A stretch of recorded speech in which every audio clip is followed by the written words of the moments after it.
Welcome to Haunted Talks, the official podcast of The Haunted Walk, offering ghost tours and paranormal adventures in Kingston, Ottawa, and Toronto, Ontario, and online experiences to anyone in this mortal realm.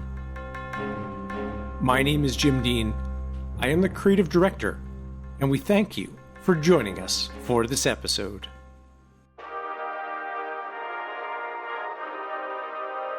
A very happy Canada Day, long weekend to all of our Canadian listeners, and to our American friends, a happy 4th of July to you as well.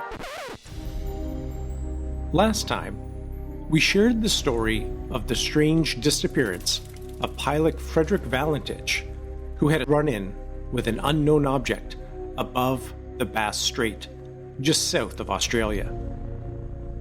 We wondered if Valentich's strongly held belief not only in UFOs, but that UFOs were intent on attacking Earth, may have played a role in what happened to him on that fateful flight.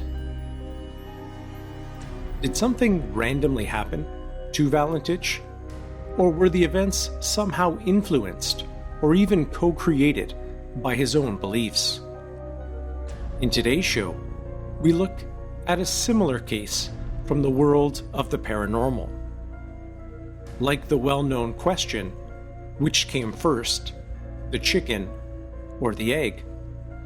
We will ask if a particular object is haunted or has only become haunted because of how people think about it. It has been called by some the most haunted object in the world. But is it really one of the biggest paranormal hoaxes in recent memory? The Dybbuk Box has terrified people for nearly 2 decades. But last year, the original spreader of the tale and a few of his accomplices admitted that the entire thing was made up. Nonetheless, with such a collection of spooky stories gathered in all corners of the internet, some still wonder if the Dybbuk Box is, in fact, a haunted object, and the original creators just happened to attach a hoax to something far more sinister. But before we get to that, there is no better time of year to join us on one of our ghost tours or paranormal adventures than the summer. The warm, starry summer nights provide the perfect backdrop to a night of ghost stories and supernatural fun. We do have 4 ghost tours running in Toronto throughout the summer, and in Kingston and Ottawa, 6 between those 2 cities and all points in between. In addition to our ghost tours, we also have paranormal investigations running with our good friends from Phantoms of Yore, mostly in Eastern Ontario, which give you the chance, just like you see on paranormal TV shows or YouTube channels, to use all of the latest and greatest ghost hunting equipment at some very haunted heritage sites across the province. For our international listeners, if you won't be able to join us in person for one of our ghost tours or investigations this summer, you can still get in on the fun. We do have our Haunting at Home, which challenges you to complete a series of paranormal experiments in your own home. But I think it could be even more interesting if you do the haunting at home at a campsite or a cottage or some place where you're a little isolated from other folks around you. We also have our virtual haunted campfires featuring some of the best ghost storytellers in the world, sharing the stories from their cities and their own experiences that they've had while giving their tours. Information on our ghost tours, paranormal investigations, the haunting at home, and our virtual haunted campfires can all be found on our website, which is hauntedwalk.com. And as a listener to the podcast, you can save 15% off tickets for all of our ghost tours by using the promo code Haunted Talks, all one word, Haunted Talks, at checkout. You can also find a link to our online gift shop, and there you can purchase Haunted Talks t-shirts. It's been a lot of fun seeing all of those go out the door, and I'm looking forward to seeing my first one in the wild. We are also on the cusp of launching a major new product in Toronto. It will feature one of the most haunted and unique sites in the city. And we hope to make that announcement in the coming days, so please stay tuned for that. Great idea to follow us on Facebook, Instagram, TikTok, and Twitter, all at Haunted Walk, to get the latest and greatest news from us. And an easy way to help support the show is to leave us a 5-star review wherever you listen, and to recommend Haunted Talks to family, friends, or random strangers on the internet who share our love of all things spooky and creepy that would enjoy the kind of stories that we cover here.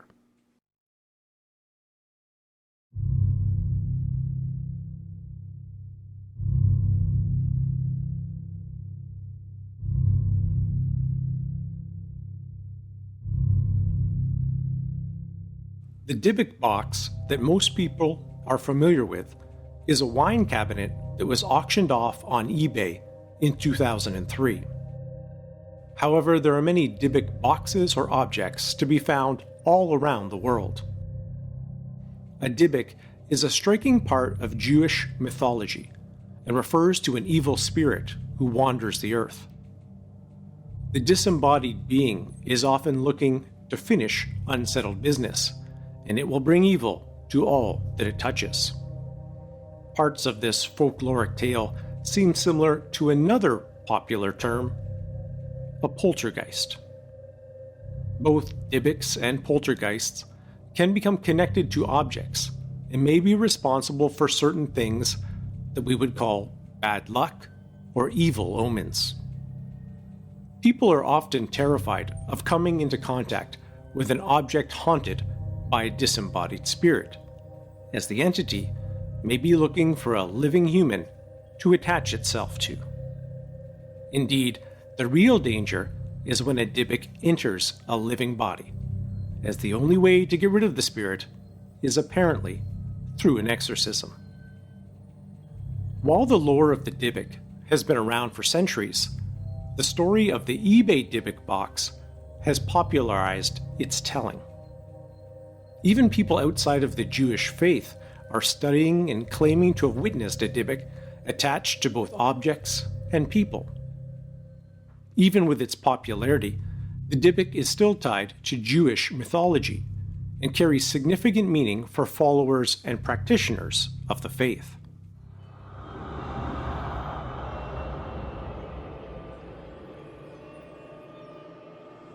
The Dybbuk Box story started in 2003, when Kevin Mannis listed an intriguing object for sale on eBay with a very compelling backstory. He claimed that he purchased a medium wooden-sized box back in 2001 from the granddaughter of a Holocaust survivor who had managed to bring the object to North America. Other than the odd carving on the back and some strange objects inside, including locks of hair and dried rosebuds, the box was fairly ordinary. A wooden box with 2 doors and a little drawer, just over a foot high. According to Mannis, the granddaughter was adamant that there was something attached to the box, and her grandmother always forbade anyone from opening it. Despite the warning and cautions, Mannis took the box to his furniture repair business. Suddenly, unexplained and terrifying things started happening to him and his employees. Less than an hour after the box's arrival, an employee witnessed all the lights being smashed, exploding in the store.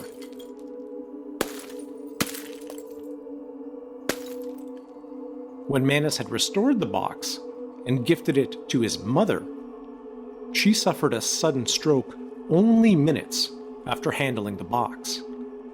And after bringing it home himself, after many unsuccessful attempts to regift it, he suffered terrifying nightmares, similar to ones his sister had had when she was in possession of the box. As the list of incidents continued to grow, Manus finally put the box up for sale on eBay, claiming he wanted nothing further to do with the object, and saying he knew nothing else about the strange tale. Manus did get rid of the box for a mere $140, but that was just the beginning.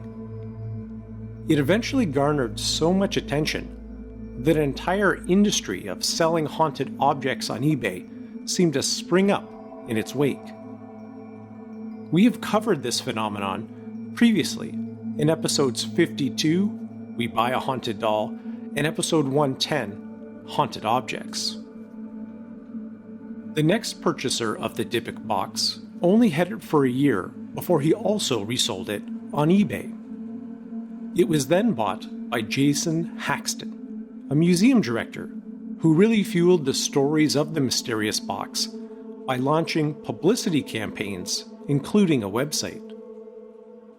A few years after purchasing the item, Haxton published a book featuring the strange accounts of things that had happened to him. He noted his problems vanished when he followed a rabbi's advice to place the wine cabinet in a gold-lined wooden container to negate whatever spirit was haunting it. He even kept the cabinet safe inside a military-grade case, which he buried. Only a year after the book's release, the 2012 film The Possession was created, loosely based on the Dybbuk Box story. Both Manus, the original eBay seller, and Haxton were consultants for the film. After achieving more fame following the release of the movie, the Dybbuk Box changed hands again in 2016, when it was purchased by Zach Bagans, a well-known paranormal investigator and museum owner. Famous as one of the hosts of Ghost Adventures, Bagans decided to establish a haunted museum in Las Vegas. One of his first procurements, also featured on the television show Deadly Possessions, was none other than the Dybbuk Box, originally sold on eBay by Kevin Manus over a decade before. During his visit to the haunted museum, Grammy-nominated rapper Post Malone believed that he became cursed by the Dybbuk Box.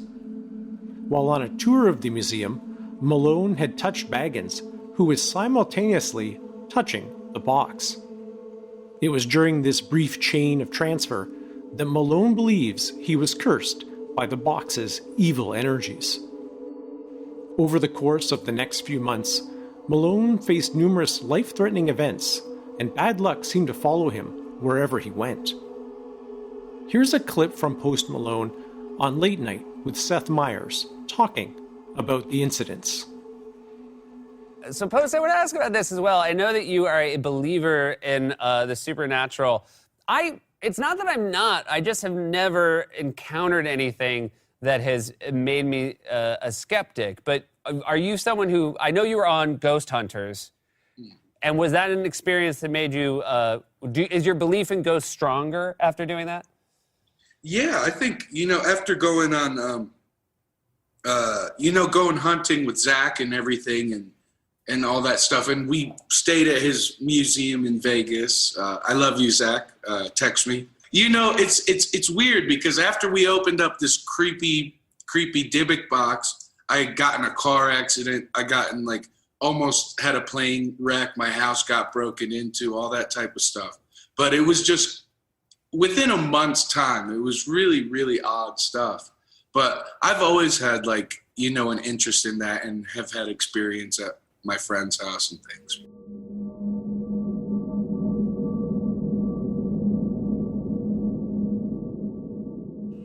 Zach Bagans has similarly claimed a string of very unfortunate events happened to him since owning and touching the Dybbuk Box. The list of incidents blamed on the cursed box also includes people who have only read about it or brought up its picture on their computer. Visitors to the Haunted Museum have collected their stories, and even people tuning into the television program have claimed that strange things have happened when they watched the Dybbuk Box episode. Since the story first gained momentum, there have been skeptics. More than one writer has cast significant doubt on the entire story from Manus and characterizes the rest of the incidents as coincidence or overactive imaginations, while Haxton and Baggins have maintained their stance that something is probably cursed with the box. Manus has been a bit more vague in subsequent interviews. That is, until July 2021, when Manus finally confessed that the original eBay post was an elaborate story he made up to see a live horror story in action. He admitted to putting the carving on the back of the box himself, stuffing the strange objects inside, and even using one of his friend's hair for the mysterious lock.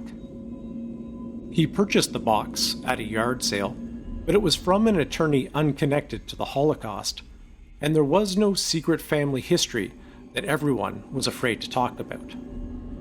However, some of the bad luck was true, such as his mother genuinely having a stroke shortly after the box came into his possession. But most incidents were part of a creative story intended to stoke interest in a weird object. Haxton was interviewed for the same article in July 2021 that contained this revelation, and he seems to believe that Manus actually cursed the box himself, perhaps intentionally or otherwise.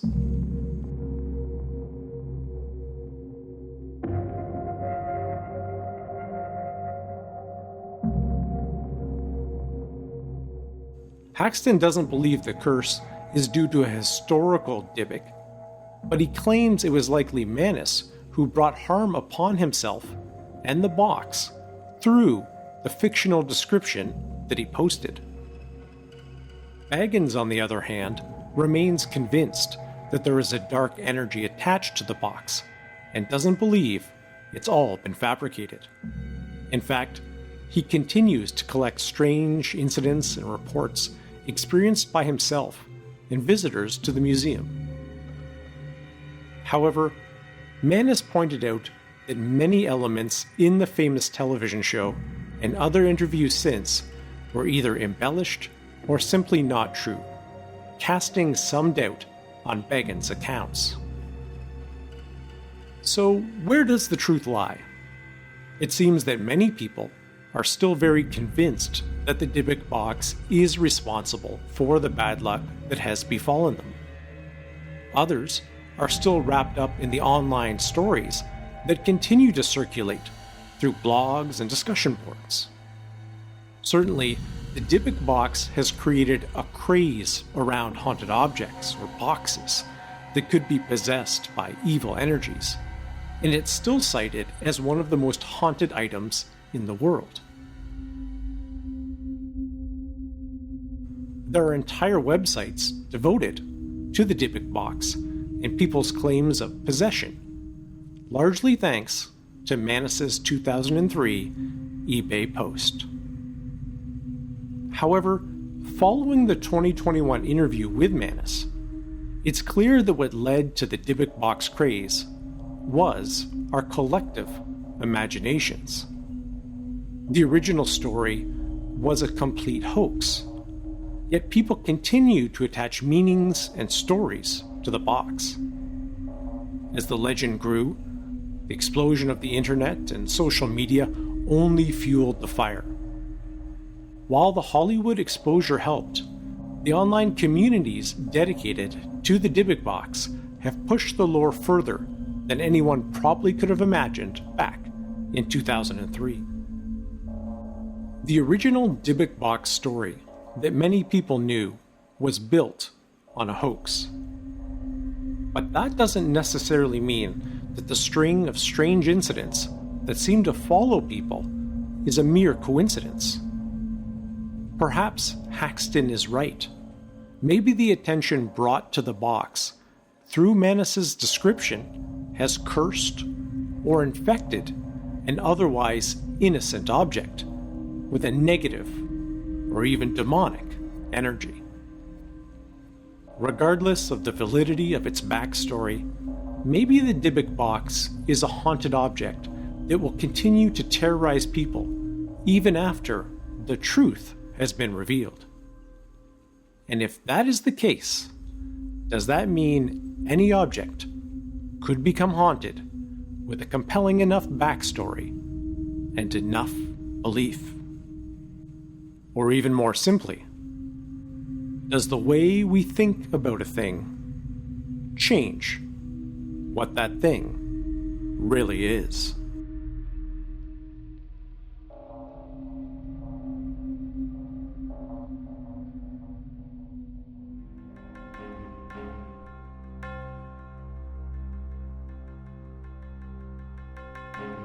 Thank you so much for joining us for this episode. We would love to see you out on one of our ghost tours or paranormal adventures this summer in Kingston, Ottawa, or Toronto. Tickets and information can be found on our website, which is hauntedwalk.com. And don't forget, as a podcast listener, you can use the promo code Haunted Talks, all one word, Haunted Talks at checkout, to save 15% off tickets for our ghost tours. Be sure to follow us on Facebook, Instagram, TikTok, and Twitter for the latest news, including a major development about a location in the city of Toronto, which should be coming any day now. And if you have a moment or two, a great way to support us here at Haunted Talks is to leave a 5-star review wherever you listen and to recommend the show to friends, family, and anyone who loves the spooky side of life. As always, a special thanks to our Haunted Talks team, including Brittany Buss, the writer and researcher of today's episode, and Michelle Dennis, our outstanding audio editor. Until we meet again, sweet dreams.